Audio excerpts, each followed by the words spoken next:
Okay, I'm just gonna say it.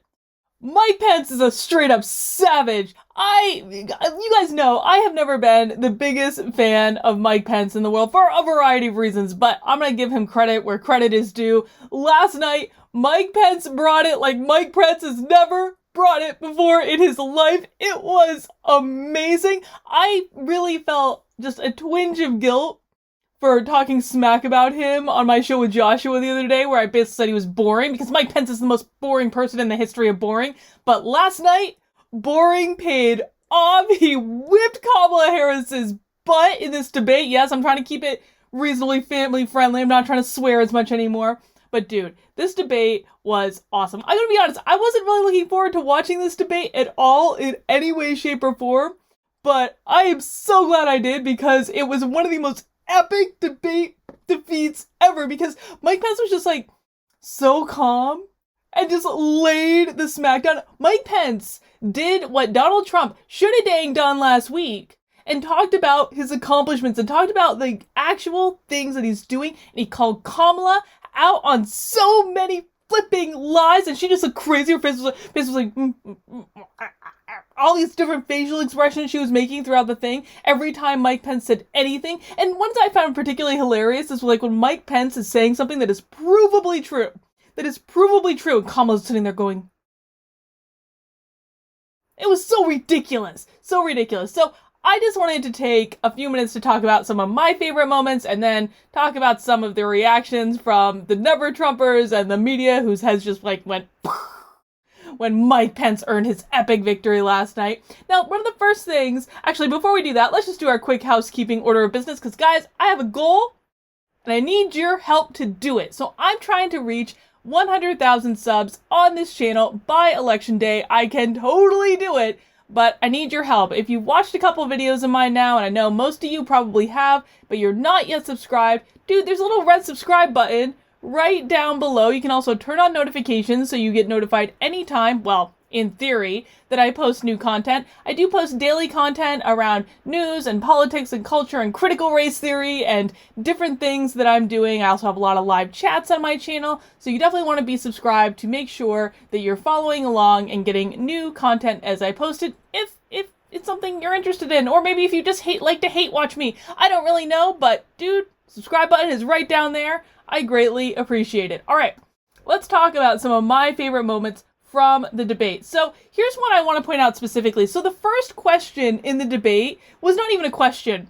This moderator was awful. This moderator was like maybe a touch better than Chris Wallace, but she was like not that good. And she started the first question with a statement. The first question was, the coronavirus is not under control. So of course they're trying to get you to accept the premise of the statement before you actually even ask the question about the thing, which is blatantly unethical, but what do we really expect nowadays? But one of the things I want to point out is Kamala made this big statement about how they have forfeited their right to re-election based on how they handled the coronavirus. Here's what I was thinking as she was asking this. When did Kamala Harris make her first statement about the coronavirus?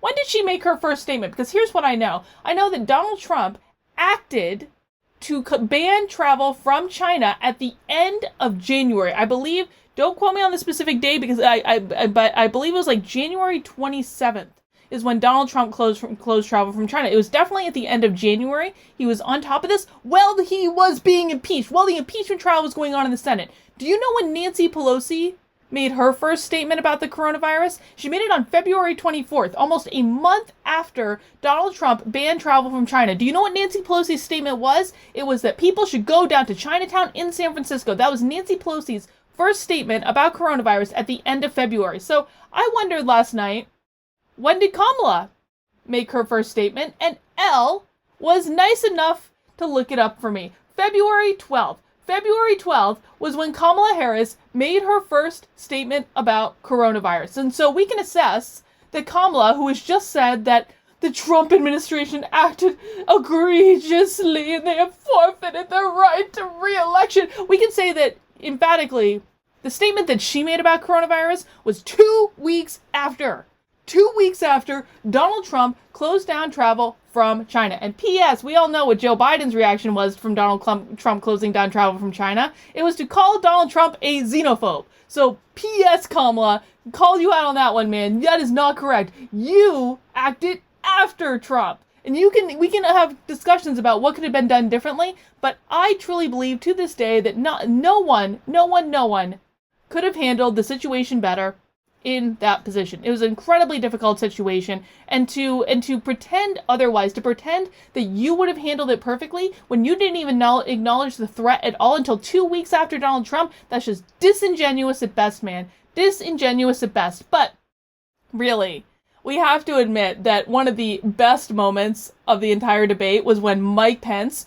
would not let up on this question about packing the court. And Kamala Harris refused to answer this question. Mike Pence asked several times, yes or no, will you pack the court? And not only did Kamala refuse to answer the question, but she took the opportunity to do what we all knew she was going to do, which is say, you are a racist and a mansplainer, and how dare you? I'm speaking, Mike Pence. How dare you ask me if I'm going to pack the court and demand a yes or no answer, which she never gave, because of course they're going to pack the courts, because they are epic morons that just want to create an arms battle, like similar to the Cold War, between Democrats and Republicans in this country. That's exactly what packing the court is. It's when you don't like the balance of the Supreme Court, and so when your guy gets elected, you just add a boat ton more judges to the Supreme Court, and guess what happens? Because the other party's eventually going to get back in power, then they're going to add a boat ton of justice to the Supreme Court, and then the whole thing means nothing, and our entire system of checks and balances that has existed for over 200 years is going to be completely thrown off because they are having a hissy fit. That is what that is. Kamala Harris refused to answer the question. Mike Pence caught her in that lie, and good for him, man, because that is now going to be one of the subjects that we are talking about in this election cycle, and it needs to be. It needs to be one of the... They need to answer this question. Either Joe Biden or Kamala Harris needs to answer this question, and we all need to be really calling it out to our friends and family members who don't understand what this means every single time they refuse to answer this question. This is not actually a petty thing. This is an important thing. This is the very basic...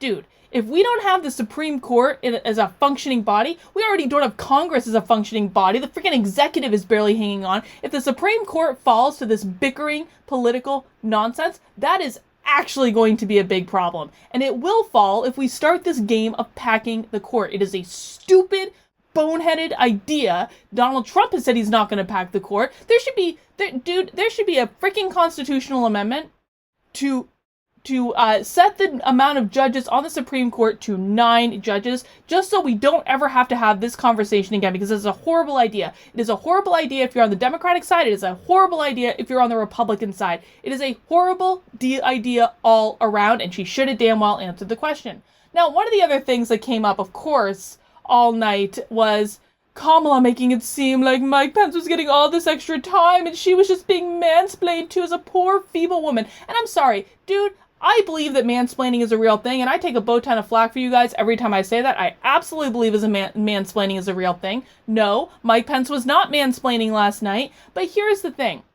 Mansplaining is annoying, but it is not insurmountable. You just have to stand your ground and not back down. Mansplaining is not this big freaking thing that's going to keep strong women down. That just makes no sense. And if you're running for the job of Vice President of the United States and you let a mansplaining get in the way of you doing your job, then I'm sorry, you are not qualified to be Vice President of the United States, Kamala. He should be able to mansplain to you left, right, down, and center, and you should be able to come back and say, no, here's what I think, here's why I think, and I'm not going to let you prevent me from saying what I want to say. That is what mansplaining is. It's when men are trying to shut women up by pretending they're more experts on things that women generally knows more about. But you don't have to buy into it. You don't have to let that happen. You can go right back and stand your ground and not take it, essentially. So I don't even care if he was mansplaining. You are running for Vice President of the United States. You should be able to stand up to that. But here's the more important point I want to make. Kamala spoke more in this debate. Kamala had more time. And both Kamala and the moderator, and now the media, and all the celebrities, and Mark Ruffalo is like, this is an example of white male supremacy. Kamala had more time to speak. This is objectively, provably true. more time. She said 3 more minutes because she kept going over, and the moderator and Kamala acted like that wasn't happening, and it was, but we can all look at a freaking clock and tell what's going on. Now, of course, The Hill and all the other media outlets are painting it as, oh, they got roughly the same time. No, The Hill, by the way, dude, what has happened to The Hill? The Hill has gone crazy. They have gotten sucked into Trump derangement syndrome black hole, man. They are awful now. But, dude, no, they did not have about the same amount of speaking time. Kamala Harris had more speaking time than Mike Pence. And when you have reactions all over the place saying, Mike Pence interrupted her, he spoke over her, blah, blah, blah, blah, blah, blah, blah, blah, the headline is not that they had about the same amount of speaking time. The headline is that she had more. That is the reality. That is the truth. Journalists, you have one job, and that is to tell the flipping truth, and that's it. So, Mike Pence obviously won the debate. Obviously. Like, it is not even close that Mike Pence won the debate. But, of course, people like Bill Kristol are coming out and saying, Kamala was the obvious winner and the fly was second and then Pence was a distant third. We don't even know why Pence bothered showing up. Kamala was the obvious winner. Please.